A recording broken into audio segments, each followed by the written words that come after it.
le pu chairman le samtlang branch OMA office bearers tele zanina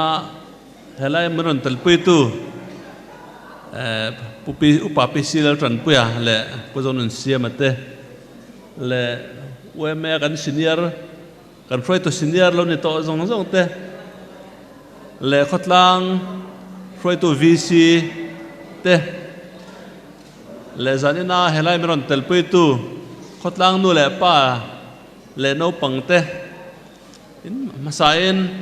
chibai kabu ka cheu ole thu toy soi ka tu manga thu re tak he soi ka thiam ve lowa toy te soi ka tu manga chawang chuanin ka soi ang chin te chu the to pen min long ai thak sak toren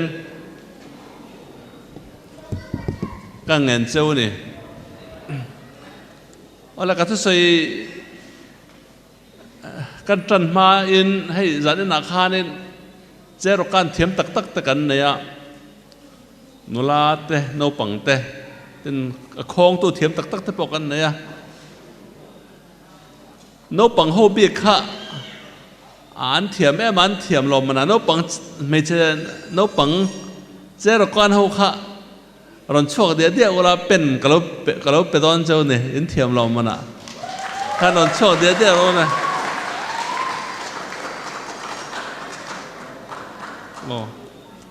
hết tại hen mình hết tại hen nó có sầu địa điểm này rồi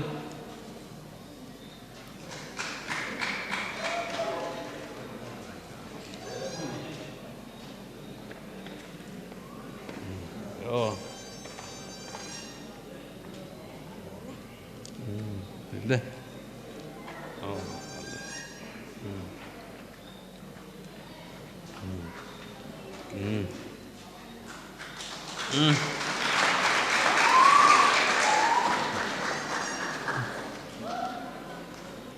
hay nè zero kan te thiam te engam sat kan lo om ta alo om le ka sia ka ngai to le ta kan le rol ve hun lai te we me ale we me changa kan tel ve chen lai te ka ngai to zan hianin kan sang kang to mange zero kan na do ta kan entir thei to ti te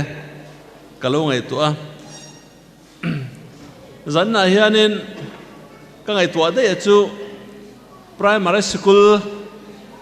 a wemet day kan phan chen hun lai kha kan ro alo om te de ya alung len thak le in ka sia a chung hun lai kan thret ve thei phak china school do kan le school thu thlengin stage kan siam ka han rem chopa achunga tarpolin in ka han khua stage kan siam ta chukan ti ve thin khani a kha hon lai nom kan ti thei zia te kan phur thei zia te kha ran ka lo ngai to rang veng ani kha hon lai chuan hei zan kan senior kan pran froi tu senior ho te hi froi tu poi mo an ni a hei zan nan ni ho in ran uap thei hi alom le ka sia a zan na po hianin abek takin avan nei po ken ti ni zan na hei helaya mane khuanga ya branch weme raising day mang theya kan tel thei hi van nei ken te le ni hei kan try tu zinga abek takin ti tele pumo yate kum somriat paruk kan to atia zan na amen tel pui thei hi avan nei thak ka ti a achung alom thu kan saya ten ka ngai to thin pakhat han sei ka do chu pumoi he samtlang amidang zinga han sei tabikla in poi mo vek na chungin pumoi he samtlang no pangtam tak la khazir thiam thei tura cher chok to ni a engtika mo chuanin pumoi ming hianin skula amo engamarem chan ni zerin pumoya awat hi la siam tu ni te kai to thina chu ram changa te te po ram chang ma sabera chu di kan ru omani ti kha kan sei do ni no pang fel le no pang zerna lama ti tha le ka tiang choi mai phu bik te han choi man a hun kha pumoya awat han tiang dewa siam te poi kan ru oma chu churam chang ma severa ti ka tum don ani chuanin hei zan na hianin kan ru lo om le chu tran hla kan sa thiam mang lowa kan tran hla ti mela kan tran ton khan kan chairman khan OMA hla kan sak tor thin kha aron thanga kan sa thiam mang lo ero kha chu karol ot khop maya hei pudong ate phun lai ta ngai to a pudong ate mal pumal so maten tlok takin men plan an roya OMA thang kan sa tor thin kha ni a zan na khanin OMA hla khan an than khan thiam lo ero kha apoi ka tiang renga kan thiam lo tak nge ni kan sakhat ta du nge ni ti te mi ngai to ti ra chuwang chuanin OMA thang le thalom zel tur te hianin OMA hla te hi thiam le zualila tun lai hla sang oma thang thal hla kan thiam thei em a stirwala OMA hla poi mo tak mai kan thiam ve ero hi chu atrul ka tia hela ma hian tran da thar thau tur pan kan in fui nga la ni ola hei vaina zan ina OMA member te le nu le pa thanem tak me kan local khoma hetianga kan in troi khom om thei hi alom len ka ria kan khotlang in ma kan son ve tiala kan khosak phunga te kan lo changkang ve tiala zan ina khan hei OMA in tran puina kati tran lom puina no themula lom puina chi sang an sem chuaka chung zinga chuan kha nau chhar thiam mi pathum kan ko chhuate kha an tho hlok in an tho ro pui mangai ti ka ngai to an zara mihring alo chang ve thei ta kan lo ni a khovel eng mu thein an zara ti hian an tlom ngai na zara mihring pangai angin kan lo tam chok ve thei ni ti ta kha ka ngai to an hlun je kha zan ne hianin ka ngai to choi moen phu tak zetin ka hiani ten zellai ti thatak tak mai OMA ten enan choi moya alom le in ka ria khang zellai te kha he khotlang choi moi tu le kon local zel tura po khotlang ti ma son tu khotlang ti changkang tu ni thau turin kan fui ani doctor tharte kan naya nurse te tin first division pol somate so panite first division thanem tak mai azana kan nei awang khanin lom karel ru alim le a khatiang zat kha sam tang tang hianin tun exam kan neng ti kha caloring phangai lawa maro chu kha mi kha zat mai pas thar kan nei khalom hle in ka hiani heng zong a hianin kan throi tu ma sa te zan ina throi tu hlun kan choi moi tak te khanin contribution tam tak an nein karinga an nin tun ma tanga khotla kan no throi to na te amin no zirtir to na te kha vaina hianin thang thar ten anzar kan zova tom ngai na ko nga te nung chang thane na ko nga te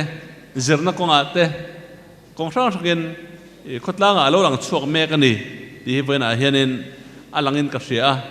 heng kan throi tu hun rei tak lom ngai taka OMA lo throi to te chunga hian bik takin heng zong awang hen lom thu kan sei du ni hei OMA hi pol khotlang anga pol khop zau ber mai ni a ko thana te chuanin rin dan le pom dan sang nei te kan ni a tin politics te han sei do ni la kanin hnial hal chu an mai zel boxia OMA ro chuanin lungrol takin kan titlanga kan thoktlanga natlanga te mi tan pui thua te po kan lungrol em ne hetiang pol ro pui pol zaum le pol tha hi kan nei hi zan ai hian awan ei thak zia te ka ngai to chuaka he khotlang point kong tam takin we me malak nei kan chho le zel turin ka ngai ni tin hei zanna hianin kan froi tu de soyang khan kan hol hi hei kan mu thava tlem chon ma sona mara cha la phui lo le a hei a thei anga ti phui chho zel kan tumani ti kha kan sei do ni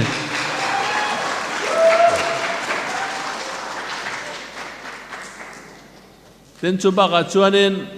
hei kan fatlang ina kan momang kong sang in kan hretlang in ka hria abek takin tui lang na chung chang ate kan du thu ala sam lo le a heng te poi thei to pa malak chho zel kan tum bok ani te kha kan sei do bok ani ten hei kan kho chung hi fai na ko nga ma kan son zela tirwal chuanin te ma bak tam tak kan la ne abekin kho chung hi azim em maya hei kan kong kho chung kong le mun ma te azim em ne te chu hei kan ho thau ani pui pun ni khwa te thil ti chet ni that ni ate mi motoran mang na sa to a motor kal da vek min an tum to si a motor kal da na chu kan boi le ni heng ate po hen kan kho chung kong han chei that len siam nen kong a po hen thei ang to ka malak chho kan tu mani ti kha kan sei do bok ani chunga chuanin chung te tur chuanin tin kan kong limen tlang atanga kho chung thleng kong te poi azem em a hei thei ang to ka malak chho hi kan ru ro om boka eng te nge kan ti theng chu kan tha cheng kan sei thei lo na in thei ang to ka kho kong zo ni the na malak hi kan tuma tin kho chung kong le heng kong zo na hianin mi mala ti thei mai ni lawa a sarkar ang po ti thei lo chen tam taka omani chuwang chon khomi te a khomi pui te tran rol na hi a poi mo a mi mal ram sut tlang thua te mi mal in zone lai zau ngai te alo mang na kana ma kan la chawanga chunga te po chuanin potlang lungrual kan ni chau hi ka do a rem te lo bi ka mo a hoi kombol bi ka mo a har sa siam bi ka mo ni lawa thei to pa khotlang ma son na ta na kan nei te po tho phal tu khotlang ma son na ni chuanin kan ram te po pe phal tu kan ni chhozel te po hi a trol don karinga chu tiang ang chuanin ma son na a chuan ngai to na seng tlanga thei to pa tran da thau turin zan na hian kan in som do bok ani ti chuanin kan thot ko tlangin ma lo so na nga hei kan tlang dung kan pe chim phei tlang dung te na sa takin man so na chung ta chu vena hianin kan ve chozel kha angai ni chung tur chuanin kho chung ti ma son ko nga te zirna ti ma son ko nga te ele bar ti ma son ko nga te thei to pin I thokela ngai to na sengela thuron in ne ang te po min pe fo thin turin zanen kan som du bok cheu ni tin kan saitel do chu bol hlo pai chung chang a hian karma sa khan hemi chimpe group o metenen natlang kan neya zapui mang a than le a thlang chol buk bol hlo te kan thian faya karma sa tho le ni khan khamini khan polythene le bottle vel hi trak trip ni kan lakho ma kan pai ni atam je chu kan chol buk reng kha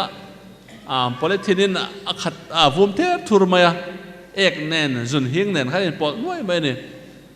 akot longa char rom khopa bol hlo te kha atamani chon motorin athin pipe in an phua athin haya te chon motor truck trip ni kha pai fai ni chuta chuanin heng khatiang khanin mizo te fai na kong abek takin van tlang mun ma van tlang zun in van tlang in thir na mun te von fai kong a hianin masona tur kan langa lein ka ria manin chung te chu a chhuat te chu kan ti tla liu liu ani amaro chu van tlang thilani to kha chuanin von fai lama kan ngai sam em ema van tlang zut ina bol hlole ek te nen ka om rei rui mai ni chung ko nga chuan ke ni khatlang hi ma son turin ngai to nei seng tiang o tin kain cha dua kan kho chung hi ar vul lama kan tran kan lan na sa ran vul lama te henga te po hianin fai nai warang u rim chelu tuk tur te thenom khoweng te tan le mi khwal local te tan po shom tur om ti shom ang chi te hi film khurila fai nai war zelang u chu khoma son na poi mo ta ni ti kha zan na hian kan ta lang du bokani ti chuan hei aizol nei te khuwa kan ni a ma hei khober thang zela kan khuwa te po thang lian zelanga mi khwal te po kan in po zelang chunga chuanin kho fai le khonuam khoma son ni tumin thei to be chho thewang o tin kain som du bokani ti chuanin zaina weme local com te hian tlom ngai na war le zualila mizo nun moi aya upa zanate po hi thar tho leng u i war thar leng u ti kha zanna hianin kanin soma kain cha du bokani chone zanna zirtir tu enga ma za te ino tel boka zirtir tu te wangin kal khatlang in ma sona no pangten thiam na te ano char boka no pang thatak tak te i chel chuakela kan khotlang nun hi zirna atang hian ti changkan tumin i be zelang u tin kain som duwa le khazir lo chuan zir san lo chuan i khotlang nun kha asang theilo ni chuwang chuanin heng no pang te te le zir lai local te po hian le ka thiam deuh ni tum the ula sarkar na thoklet na lian zok kan hmulo ni pon lekha kan thiam chuanin enga ma zong tak khan khotlang nun hian ma son hrim don ani chuwang chuanin khotlang changkang khoma son then kho om te po ina an ni cho an ma an son an changkang mange an nun phung a changkang mange an ti theinan lekha zir war ulangin thei to pen pol som te som pani phei chu nge nge ya pas tu mang cheu chu mi lo in ban san mai chuanin khotlang nun kha a changkang thei don lo ni chuwang chu thei top chuin zirna tang hian khotlang nun ti ma son tumila tin weme atang hianin khotlang nun ti ma son turin thei topin khan weme ho tu ten an beya weme ho tu te po hi hroi tu te hi i thlop thinangu me dang aya ha chang nei te thokrim ten ni heng ho te hi kan ho tu hroi tu te hi thei topin i thlopin i troi om zelangu tin kan som du ni ole chuang chu zain na ka sei thei ni selangin kan malam hun tura kholung rual thil thalama chuanin thei to pa be ho kan ni thei nan mitin ten ngai to nei sengela chuan kho then om te pona anen ton tlak thei tu ni turin thei to pin i thong u tin kain cha ni ole zan na local khom zong te in chunga lom thu ka soya zan na helai hun man pui tura min som awang hen kalom boka hun local zel tura mamo le khotlang ta na rul ni kan thret te po she lovin in tharung lovin in shrilila in fin chuela chu teng tong sung tur chuan ke po ken pe reng ani ti kha kan sei du bokani ale kalome